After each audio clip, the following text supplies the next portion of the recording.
So it finally begins. Ukrainians initiated the ultimate liberating rampage in the south, and Russian elite forces are almost fully terminated. Russians are even potentially considering to Goodwill gesture Tokmak, another key city in the south, and a lot of Russian forces, to make it even worse for them, got completely obliterated in Bakhmut. But more about all of this in just a couple of minutes. What's up, investors?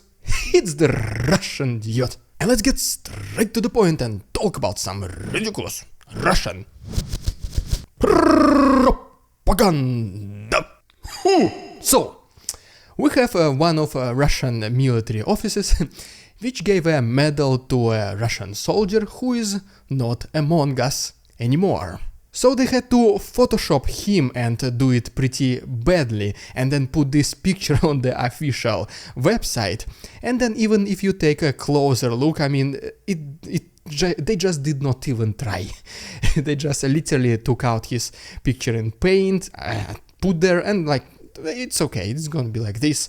Our people will accept it. They do not care. No one was in reading our news website. But apparently, someone somehow noticed that this was a Photoshop, and they commented that this is a very bad thing, guys. And the response of the military office is like, we had to do it. We had our own reasons. They obviously did not specify which reasons these are. And even though this story only began to get popularity in the social media in Russia, so we are yet to see what will happen to these representatives of this military enlistment office. But as for now, I can say them only one thing. Congratulations. You played yourself. But okay, now jokes aside, let me give you a brief update from the east of Ukraine, and specifically from Bakhmut, where Russian forces got literally massacred in the last 24 hours. And then I'll give you also a very important update from the south. But first of all, let me make a brief stop in the capital of Russia, Moscow, where recently the local airfield Chkalsky once again was attacked, allegedly by partisans or diversion group. But then there was yet another incident related with fire which happened in the east of Moscow, and according to the local authorities, what was burning and what caused it is still yet to be determined. I mean, we already know it was just spontaneous ignition, right? As we get closer to the territory of Ukraine, we have to make a stop in Bryansk. And so recently this morning, locals were able to spot a drone, allegedly sent by Ukrainians. And later on, there was another loud noise happening within the city limits. According to local authorities, these two events were completely unrelated, however much you want to believe them. And now, let's talk about Ukraine itself. And first of all, we refer to the report by the Institute for the Study of War, which claims that there are still ongoing combat activities next to Kupiansk-Svatovo-Kreminna front line, and then also next to Kreminna, Ukrainians were able to destroy a short-range land-to-surface missile system of Russians called Strela-10. Next we go down to Bakhmut, and according to the representative of Ukrainian forces Ilya Yevlash, Ukrainians had pretty good success in the last 24 hours next to the city, specifically to the south, in the areas next to Klishivka, Odradivka and Shumev.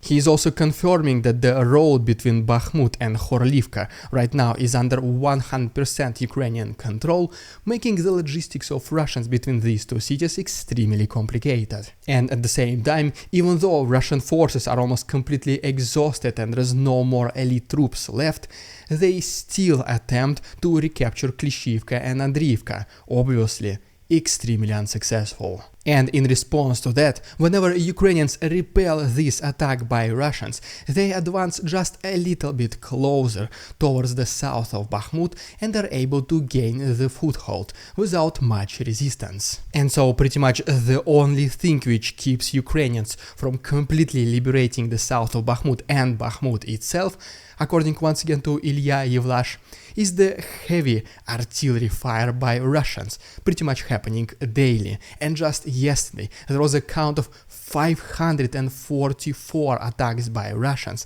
combining the attacks from artillery systems, tanks and aircrafts. And Ukrainians in the meantime, they're getting a little bit more used to this kind of shelling. That is why they know the basic principles of how to protect themselves during such attacks. And in return, whenever Ukrainians counterattack, they're able to still eliminate significant number of Russian soldiers. Once again, in the last 24 hours, it has been reported that 115 Russian soldiers in Bakhmut frontline are being eliminated. But besides that, Ukrainians were also able to obliterate 2 Russian howitzers called them Sta, one 203mm Spion missile system, 2 self-propelled Giant artillery system, 8 D-30 guns and 2 MT-12 Rapira anti-tank guns. In addition to that, 3 military vehicles, 2 ammunition warehouses and 1 electronic warfare equipment of Russians has also been destroyed, which basically means that the last 24 hours in Bakhmut for Russians was a complete massacre. Besides that, Ukrainians were also able to destroy several assault groups of Russians along with their armored vehicles next to Kurodyumivka, and as we take a look at this map, which shows us the changes in territorial control, we can see that Ukrainians were able to advance just a little bit closer to the east of Andriivka. Now, just one last significant event from the east, and then we'll go and talk about the south of Ukraine. And so what I'm talking about here is that Russians are trying to build a railway system which will connect Mariupol, Volnovakha and also Donetsk itself. We already have this information about the railway system being built. Obviously, Ukrainian intelligence also has this information as well. So basically, if they do not want to let Russians improve their logistics, they already know what they have to do. But okay, and now as promised, let's go to the south of Ukraine, where Russian elite troops are almost completely terminated. Ukrainians are launching ultimate liberating rampage, and Russians, for all we know, they might even consider doing a goodwill gesture for Tokmak. So let's see. And while I'm going to the south, if you don't mind, can you please like this video and subscribe to my channel if you like this style of daily news updating. You can also follow me on Instagram to see how I live outside of YouTube, the link is down below.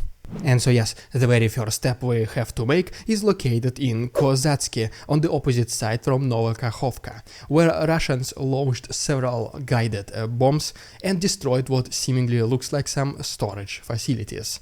There is no Ukrainian military vehicles or military equipment inside. That is why the legitimacy or the reason for this attack is always questionable. But Ukrainians did respond as well, and as you can see from this video, they used highly effective cluster munition against advancing Russian assault group, making them pretty much victoriously retreat. And unfortunately, YouTube still forces me to censor the majority of my footage, but if you want to see fully uncensored episodes of The Russian Dude and also show the support to the channel as little as only $4 for the entire month, please go ahead and check my Patreon. The link is down below. There is 1 week of free access for you to see if you like it or not. Thank you so much. And so right now, as we go to another pretty hot front line to the south of Robotyne, Ukrainians reportedly were able to reach the outskirts of Novoprokopivka and potentially even gain the foothold. And the reason for this pretty fast success is that Russians were not able in time to build their defenses, and they're also relocating some of their forces from other regions, such as for example Tokmak or even Melitopol. And these forces were not obviously prepared. Majority of Russian elite forces in the south and in the east is already almost fully terminated. That is why it is almost certain that those Russian quote-unquote protectors will not be able to halt the advancement of Ukrainians, which begins right now. And even the same Institute for the Study of War confirms that Ukrainians start to increasingly advance and counterattack in Novoprokopivka area, and Russians are barely holding them, pretty much exactly confirming my previous statement that Russian elite troops in this area are almost fully degraded, and Russians are just bringing whoever and whatever they can to try and hold Ukrainians. And because of this, there are obvious tensions between Russian soldiers trying to protect this insignificant for them city, because I mean, imagine you are being sent to this front line, literally with almost no chance of coming back just so that other people behind you, they have time to prepare for the actual Ukrainian offensive. I mean, if you know this and if you keep this in your head while standing on the front lines, I would say that your morale is not that high.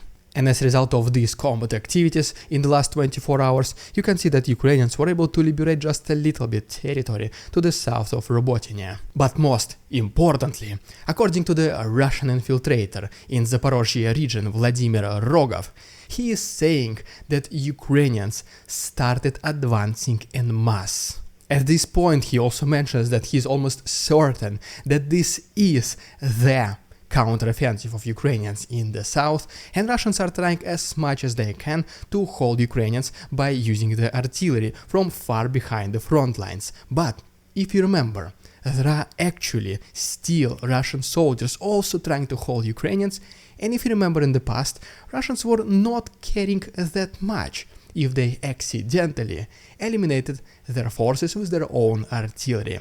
So let's see if this happens now as well. Once again, just confirming the fact that those Russians on the front line, they will not hold much longer. And I'm not just talking about being eliminated, most likely they will start running whenever the pressure of Ukrainians becomes for them unbearable. But wait, there is more, because according to the Ukrainian intelligence, they mention that the General Staff of Russia, that's head Valery Gerasimov, he is even considering to do a goodwill gesture of Tokmak. And he started considering this whenever Ukrainians started having a pretty good success on Robotyne frontline, and especially recently, when Ukrainians also intensified their counteroffensive opportunities. And the reason for this, according to the Ukrainian intelligence, is so that Russia can give up Tokmak just so they can better prepare the defenses of Melitopol, which, if you remember from my several episodes in the past, is considered by many people the key to Crimea, pretty much the most significant city in the south of Ukraine. But as of right now, this information about Valery Gerasimov's potential decision is not yet fully confirmed. That is why we have to take it obviously with the grain of salt. I'm just reporting to you what happened and what was mentioned. Because on the other hand, we do have a confirmed evidence that Russians in fact they do build fortifications and defenses along major roads leading to inside and outside of Tokmak. And as of right now, the potential defense of Russians in Robotyne frontline, they look approximately something like this.